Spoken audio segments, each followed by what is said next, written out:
hey everyone, welcome back to my channel. So today we are going to discuss about a very important phenomena of geography जिसका नाम है El Nino and ला नीना। तो इस phenomena को discuss करने से पहले सबसे पहले आप आ जाइए अपने वर्ल्ड मैप पे, जिसकी फोटो मैंने यहाँ लगा दी है।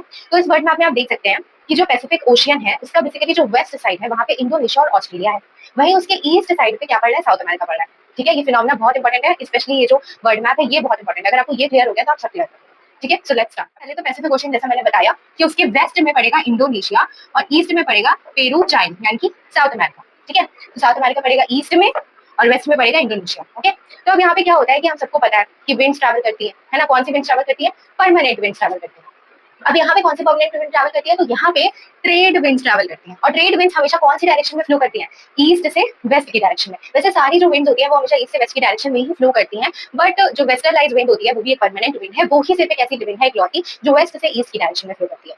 खैर हम उस टॉपिक को हम कभी और डिस्कस करेंगे, अभी हम इसकी बात करते हैं। तो जैसा मैंने बताया कि ट्रेड विंड्स हमेशा ईस्ट से वेस्ट की डायरेक्शन में ट्रैवल करती हैं। अब ईस्ट पैसिफिक जो है वो क्या है, हमारा साउथ अमेरिका है, और वेस्ट पैसिफिक जो है वो हमारा क्या है, इंडोनेशिया है। तो ये जो ट्रेड विंड्स हैं ये जब साउथ अमेरिका से जो है ट्रैवल करेंगी इंडोनेशिया में, यानी कि जब ईस्ट से वेस्ट में जाएंगी, तो उस टाइम पे क्या होगा कि साउथ अमेरिका बोलेगा कि यार मुझे ना कि गर्म पानी नहीं चाहिए, ये वार्म वाटर तुम अपने साथ ही ले जाओ। तो ये ट्रेड विंड्स क्या करेंगी कि इस वार्म वाटर को पुश करके साउथ अमेरिका से इंडोनेशिया और ऑस्ट्रेलिया में ले जाएंगी, यानी कि ईस्ट से कहाँ ले आएंगी, वेस्ट में ले आएंगी। अब इतना तो पता ही होगा सबको कि जहां पे भी वार्म वाटर होता है वहां पे हमेशा लो प्रेशर एरिया डेवलप होता है। सेम चीज यहाँ पे भी होगी। अब क्योंकि यहाँ पे वार्म वाटर है तो यहाँ पे लो प्रेशर एरिया डेवलप होगा, और चूंकि यहाँ पे लो प्रेशर एरिया डेवलप होगा तो इसी वजह से यहाँ पे बहुत ज्यादा रेनफॉल होगा। तो रेनफॉल कैसे होगा? वार्म वाटर है, वार्म वाटर पूरे में स्प्रेड हो जाएगा, सेम जो कंडेंसेशन का प्रोसेस होता है वो होगा, और उसके बाद यहाँ पे हैवी रेनफॉल होगा, बहुत हैवी रेनफॉल। कहाँ होगा? इंडोनेशिया में। तो इंडोनेशिया में, ऑस्ट्रेलिया में, इंडिया में हैवी रेनफॉल होगा। ठीक है, और वही क्योंकि अब भाई साउथ अमेरिका ने क्या किया है, सारा वार्म वाटर दे दिया है इंडोनेशिया को, तो उसके बाद क्या बचा? उसके पास बचा cold water. And cold water क्या कर जाएगा? कोल्ड वाटर आपका राइज करेगा, और जब ये राइज करेगा तो यहाँ पे dry climate right condition create हो जाएगी। कैसी dry climate right condition create होगी?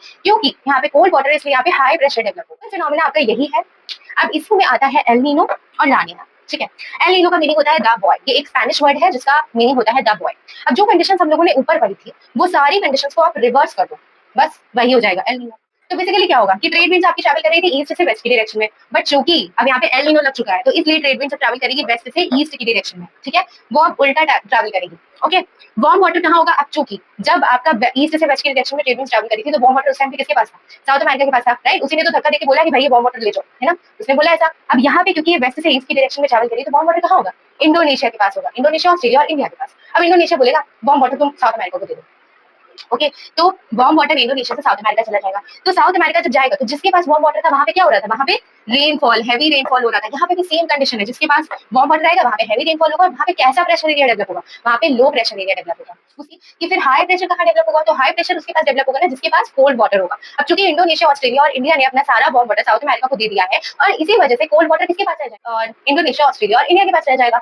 तो कोल्ड वाटर इनके पास रह जाएगा, और इनके पास कैसा प्रेशर एरिया डेवलप होगा? इनके पास हाई प्रेशर एरिया डेवलप होगा। ठीक है, सिंपल सी चीज। अब जिसके पास वार्म वाटर था वहां पे बारिश हो रही है, जिसके पास कोल्ड वाटर है वहां पे कैसा क्लाइमेट है? वहां पे एकदम ड्राई क्लाइमेट है। और इसी वजह से आप देखोगे तो अभी रिसेंटली यहाँ इंडिया में भी एल नीनो चल रहा है ना। लास्ट टाइम 2024 में आया था, 23, 24 एंड देन फिर से चल रहा है 26 में। तो बेसिकली ये जो एल नीनो है ना, ये हर 2-3 साल में आकर के ऐसे हाई हेलो करता रहता है इंडियंस को। तो इंडिया में क्या होगा? इंडिया में, इंडोनेशिया में और ऑस्ट्रेलिया में ड्राउट लाइक कंडीशन क्रिएट हो जाएगी। वहीं साउथ अमेरिका में इतनी बारिश होगी कि वहां पे एकदम फ्लड ही आ जाएगा समझो। तो बस यही चीज होती है एल नीनो। जो सिंपल फिनोमिना हमारा होता है बेसिकली ये वाला, तो ये पूरा फिनोमिना रिवर्स हो जाता है और उसको हम बोलते हैं एल नीनो। अब ये रिवर्स हो गया तो एल नीनो, बट फिर ला नीना क्या है? ला नीना बेसिकली इसका मीनिंग होता है द गर्ल। ये भी एक स्पेनिश वर्ड है और इसका मीनिंग होता है द गर्ल। ला नीना में जो भी इवेंट्स यहाँ पे हुए हैं ना, ऊपर वाले फिनोमिना में, एल नीनो वाले नहीं, जो रेगुलर फिनोमिना है हमारा, उसमें जो इवेंट्स हुए वो एकदम एक्सट्रीम लेवल पे होते हैं।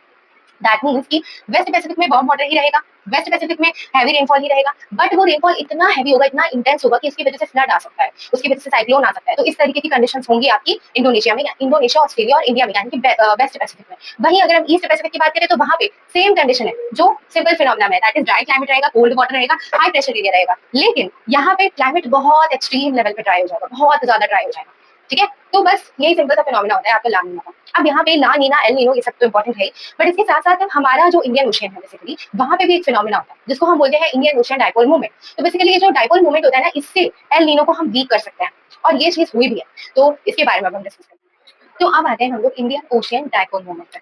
अब और देखते हैं कि इसका इम्पैक्ट किस तरीके से एल नीनो पे पड़ता है और किस तरीके से ये हमारे मॉनसून को स्ट्रेंथन करता है और वीक करता है। ठीक है, फिर से मैप में आ जाते हैं। अब देखिए ये मैप है हमारा वर्ल्ड मैप, जहाँ पे इंडियन ओशियन के वेस्ट साइड में क्या पड़ रहा है?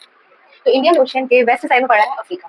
ठीक है, और ईस्टर्न साइड में पड़ रहा है इंडोनेशिया। ओके, तो अब चलिए इस फिनोमेना को देखते हैं। तो ये चीज हमें क्लियर हो गई कि वेस्ट साइड में है अफ्रीका और ईस्ट साइड में इंडोनेशिया। चीज यहाँ पे आती है कि पॉजिटिव आईओडी क्या होता है। देखो पॉजिटिव आईओडी ये होता है कि जब वार्म वाटर आपका वेस्टर्न ओशन में रहे, वेस्टर्न इंडियन ओशन में रहे, ठीक है, तो जब वार्म वाटर आपका वेस्टर्न इंडियन ओशन में रहेगा तो वो क्या होगा, वहां पे जहाँ पे भी वार्म वाटर है वहां पे कैसा प्रेशर डेवलप होगा, वहां पे लो प्रेशर सिस्टम डेवलप होगा और वहां पे एकदम ताबड़तोड़ वाली बारिश होगी, ठीक है। और वहीं पे जो दूसरा साइड है यानी कि ईस्ट का साइड है, वहां पे क्या हो रहा है, वहां पे कोल्ड वाटर डेवलप हो रहा है, क्योंकि वहां कोल्ड वाटर है, वहां पे हाई प्रेशर एरिया डेवलप होगा, इस वजह से वहां का क्लाइमेट कैसा रहेगा, वहां का क्लाइमेट ड्राई रहेगा। इसका मतलब कि अफ्रीका की साइड बारिश होगी और इंडोनेशिया की साइड का जो क्लाइमेट है वो ड्राई रहेगा। और अगर ऐसी कंडीशन है तो हम उस कंडीशन को बोलेंगे पॉजिटिव इंडियन ओशन डाइपोल, ठीक है।